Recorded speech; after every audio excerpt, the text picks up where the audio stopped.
गुरु प्यारी साध संगत जी, राधा स्वामी जी।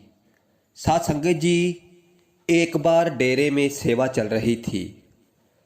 तो इस सेवा के दौरान जत्थेदार जी ने अपना एक वाक्य सुनाया। उन्होंने बताया कि जब पहली बार सूरत चढ़ी थी तो फिर क्या क्या अनुभव हुए थे। तो उन्होंने अपना ये वाक्य पूरी संगत जो उनके जत्थे में सेवा कर रही थी उनको सुनाया था। उन्होंने कहा कि संगत जी, हमसे हर एक सत्संगी यही चाहता है कि हमारी सुरत चढ़े, क्योंकि भजन सिमरन इसीलिए किया जाता है ताकि हमारी सुरत ऊपर की ओर चढ़े और हमें उस निज घर की समझ में आए।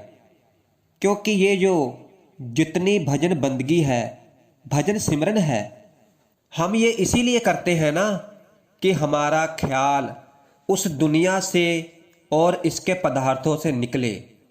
हम दुनिया में रहें और दुनिया में रहते हुए भी हमारा ख्याल इस दुनिया से हट जाए।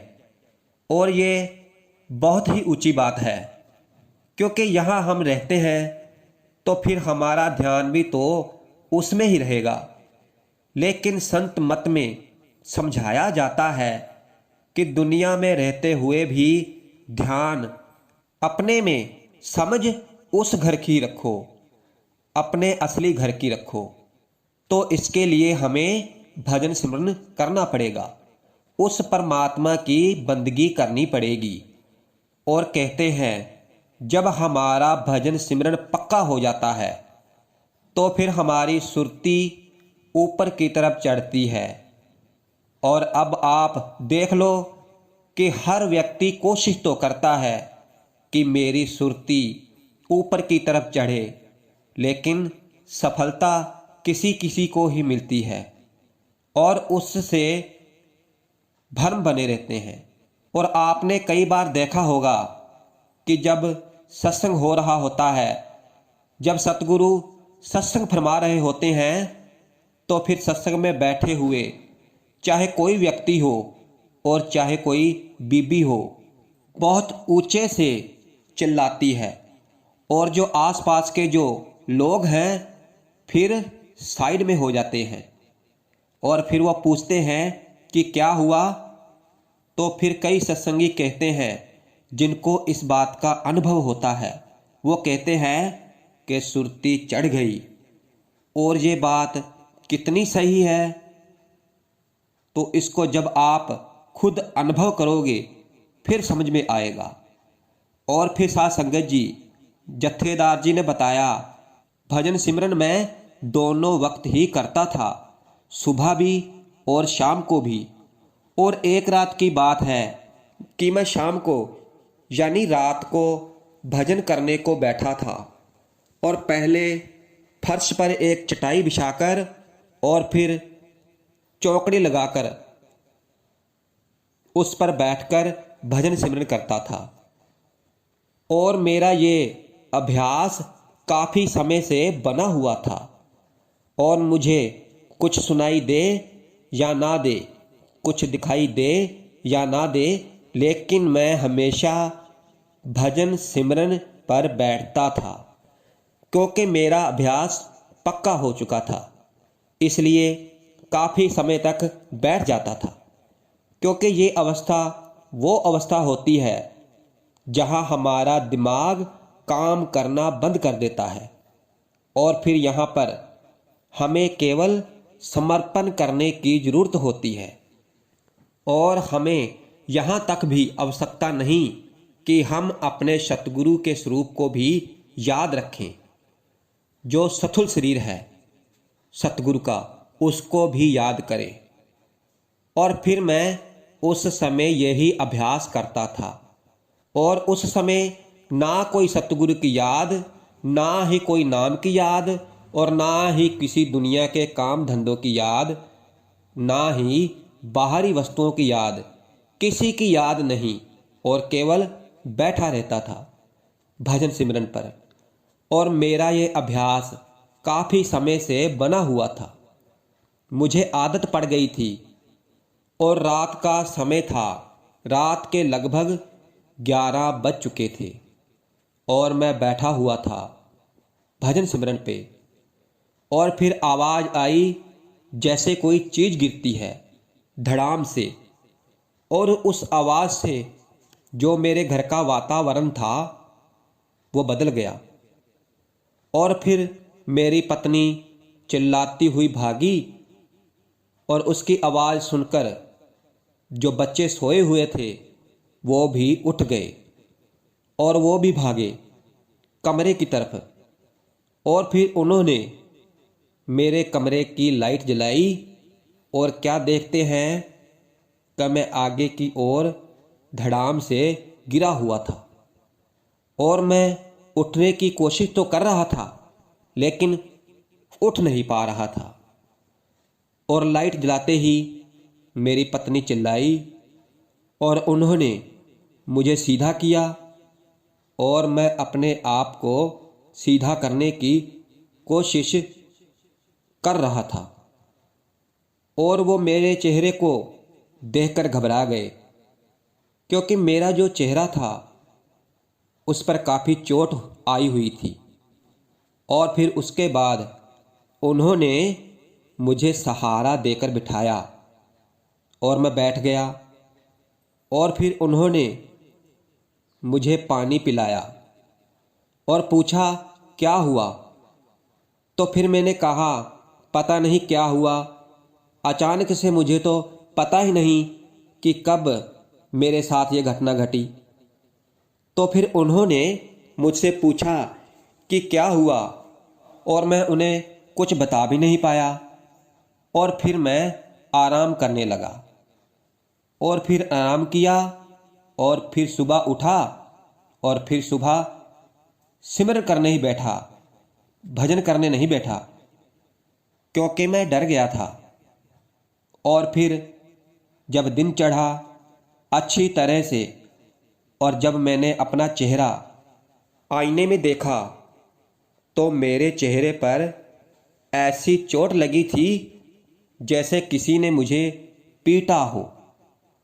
मेरा माथा भी सूजा हुआ था और मेरा मुंह भी, मेरे होठ भी सूजे हुए थे, मेरी नाक भी सूजी हुई थी। और फिर उस दिन जो मैं काम करता हूँ वो भी नहीं किया, काम पर भी नहीं गया। पूछा मुझसे कई बार कि ये क्या हुआ और कैसे हुआ, लेकिन मैं किसी को कुछ भी बता नहीं सका था और मैं कुछ बताना भी चाहता नहीं था। और फिर शाम हुई तो फिर कहने लगे कि बैठोगे। तो फिर मैंने कहा कि हाँ बैठूंगा, लेकिन मैं सिमरन करने ही बैठूंगा, भजन करने नहीं बैठूंगा। और फिर मैंने सिमरन किया लेकिन भजन नहीं किया। और फिर भाइयों इस तरह कई दिन गुजर गए। मैं नाम का सिमरन तो करता रहा लेकिन भजन करना मैंने छोड़ दिया था क्योंकि मैं डर गया था, बुरी तरह से डर गया था। और फिर मैंने हौसला किया, अपने आप को समझाया कि नहीं भाई बैठेंगे और कोशिश करेंगे कि अब फिर से ऐसा ना हो। और फिर भाई मैं बैठा और फिर मैंने अपनी चारों ओर रजाई टेप का गद्दा लगा लिया क्योंकि अगर गिरे भी तो गद्दे पर ही गिरेंगे और चोट नहीं लगेगी। लेकिन भाई ये सब करने के बाद जो रस आना चाहिए था वो रस नहीं आया। भजन में मन नहीं लगा, पूरी तैयारी करके बैठता था लेकिन जो रस आना चाहिए था वो रस नहीं आया, वो बंद हो गया। क्योंकि जब मैं पहले भजन सिमरन पर बैठता था तो वो सब कुछ भूल जाता था, लेकिन अब नहीं भूल पा रहा था। और अब याद आ रही थी, कभी सतगुरु की याद आ रही थी और कभी अपने कारोबार की याद आ रही थी, बहुत सारी यादें आ रही थी।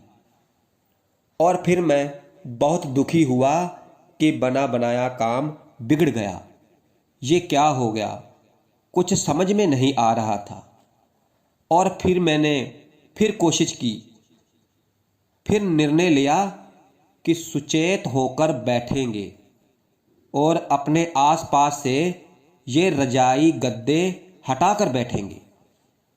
और फिर मैंने गद्दे हटा दिए और फिर बैठा, क्योंकि कहते हैं कि हमारे जो सतगुरु हैं वो जानी जान है और वो हमारी भावनाओं को समझते हैं और वो हमारे दुख जानते हैं कि हम किस बात से दुखी हैं। क्योंकि जब तक कुछ नहीं दिखाई दे रहा था, नहीं सुनाई दे रहा था, तो कई कई बार आंखों में आंसू आ जाते थे कि पता नहीं क्या हुआ। भजन पर उठते ही आंसू आ जाते थे, क्योंकि अच्छा खासा काम बन गया था और पता नहीं ये कौन से बुरे कर्म आगे आ गए कि ना कुछ सुनाई दे रहा है और ना ही कुछ दिखाई दे रहा है। क्या करें। और कहते हैं जब सतगुरु का साथ है और परमात्मा की मेहर है तो फिर से वही अवस्था बन जाती है और फिर वही हुआ जो होना चाहिए था। फिर से वही अवस्था बन गई और मैं फिर नहीं गिरा और फिर कभी भी नहीं गिरा और जैसा मैं चाहता था फिर वैसा ही होने लगा। और अब बात यह है कि वहाँ हुआ क्या, क्योंकि लोग पूछते थे कि वहाँ हुआ क्या जब आप आगे गिर गए, तो फिर वहाँ हुआ क्या था। और देखो कि हुआ यही कि जब हमारी सुरत जब पूरी तरह से, कहते हैं शब्द यानी कि हमारे सतगुरु, शब्द यानी कि वो परमात्मा हमारे लिए शब्द ही सब कुछ है। कहते हैं जब हमारी सुरत शब्द का एक आकार इख्तियार कर लेती है, हमारी जो आत्मा है शब्द में लीन हो जाती है, तो फिर उसे शरीर का कोई ध्यान नहीं रहता और वो 9वें द्वारे से आगे ऊपर की तरफ बढ़ना शुरू करती है। और उसके दौरान इस शरीर की हमें कोई सुध बुध नहीं रहती है। यहाँ तक कि जो हमारा मन है, जिसके अधीन होकर हम तरह तरह के पाप करते हैं, तरह तरह के पुण्य करते हैं, धर्म करते हैं, यानी जो कुछ भी करते हैं वो भी पीछे छूट जाते हैं और फिर ये मन भी कुछ नहीं बिगाड़ पाता है। उस समय ये जो सुरत है वो इस कदर ऊपर की तरफ बढ़ती है कि यदि थोड़ा सा भी व्यक्ति सुचेत होकर ना बैठे या थोड़ा सा भी वो संभल कर ना बैठे तो वो गिर सकता है, चोट भी लग सकती है और लग भी जाती है, और जैसे मुझे लगी। क्योंकि एक सुरत ही ऐसा रास्ता है जिससे हम अपने शरीर से बाहर निकल सकते हैं और अपने शरीर को देख सकते हैं। जैसे जादूगर जादू करते हैं, लेकिन वो तो हाथ की सफाई होती है, लेकिन इसे संत महात्मा जीते जी मरना कहते हैं। क्योंकि हमको एक न एक दिन यहाँ से जाना है और हम इस जाने को भूलकर बैठे हुए हैं। इसलिए हम इस संसार में फंसे रहते हैं, उलझे रहते हैं। लेकिन जो भजन है इससे हमें ये याद रहता है कि एक ना दिन हमें इस शरीर को छोड़ना ही है। और फिर जब हमें ज्ञान हो जाता है तो फिर हम इस दुनियादारी और दुनिया के पदार्थों में इतने नहीं उलझते, क्योंकि हमें पता चल जाता है कि ये सब चीज़ें यहीं पड़ी रह जाएंगी। क्योंकि भाई जो व्यक्ति रोजाना अभ्यास कर रहा है, जीते जी मर रहा है, वो अपनी आत्मा को ऊपर ले जाता है, सुरत को ऊपर की ओर ले जाता है और फिर एक ऐसी अवस्था बन जाती है कि जब व्यक्ति का अभ्यास पक्का हो जाता है तो फिर सुरत बाहर आ जाती है और व्यक्ति बैठा रहता है। ऐसा ऐसा अभ्यास बन जाता है कि आत्मा शरीर से बाहर निकलकर आपके शरीर को देखती है। इसलिए भाई डरना नहीं है। मैं डराने के लिए नहीं कह रहा हूँ, क्योंकि ये तो बहुत ही अच्छी बात है कि यदि ऐसा करना सीख जाओ तो फिर जो हम बुरे काम करते हैं, पाप करते हैं, वो सब हम करने बंद कर देंगे। और जो सारा दिन हमारा मन हमको दौड़ा के रखता है पैसे की तरफ, आसक्ति की तरफ, ये सब बंद हो जाता है। और ये सब 100% सच है। जो मिल गया गुरु इच्छा, जो हो रहा है गुरु इच्छा, और जो होगा वो भी गुरु की ही इच्छा। और ये सब सच है। ये केवल मैं कह नहीं रहा हूँ, सही में। और भाई आप सोचो, जब आत्मा सिमट कर 10वें द्वार पर आ जाती है और वो बाहर आकर खुद को देखती भी है, और ऐसे ही जब हम मर जाते हैं, जब हमारी आत्मा शरीर से निकल जाती है, तो फिर वो वापस अंदर नहीं आती। और ये सच्चाई है कि हमारी आत्मा शरीर से बाहर निकलकर शरीर को देखती है। आत्मा बाहर जाती है और फिर अंदर आती है, केवल इस अभ्यास के द्वारा। और भाई जो लोग ज़्यादा अभ्यास करते हैं, जिसको ज़्यादा समझ है, जिनकी सतगुरु ने बाँह पकड़ी हुई है, तो फिर वो सभी मंडलों की सैर करते हैं। और मैं करता हूँ या नहीं करता हूँ, लेकिन मैं बता रहा हूँ कि ये जो कुछ भी है हमें अनुभव होंगे, केवल इस भजन के द्वारा ही होंगे। जैसे अपने अंदर उतरकर, अपने अंदर जाकर कुछ चीज़ देखना और अपने अंदर से निकलकर फिर अपने अंदर प्रवेश करना। जैसे मैं गिरा तो मैं समझ गया था कि मेरे इस शरीर में कुछ नहीं बचा, शरीर बेजान हो गया। लेकिन गिरते ही वो आत्मा फिर से शरीर में आ गई, क्योंकि जब मैं गिरा तो मुझे कुछ पता नहीं, लेकिन जब मुझे उठाया गया तो फिर मुझे पता चला कि मेरे अंदर जान है। और इसी को जीते जी मरना कहते हैं। तो भाई ये अभ्यास ही है जो हमारे सतगुरु हमसे करवाना चाहते हैं। और इसीलिए हमसे हमारे सतगुरु कहते हैं कि भाई हर रोज उठो, बिन नागा उठो और भजन सिमरन करो। तो साथ संगत जी, ये थे वो अनुभव जो उस जत्थेदार जी ने हमें बताए थे। तो साथ संगत जी, हमें भी रोजाना उठना चाहिए और भजन सिमरन करना चाहिए, और वो भी बिन नागा, अगर इस अवस्था का अनुभव करना है तो।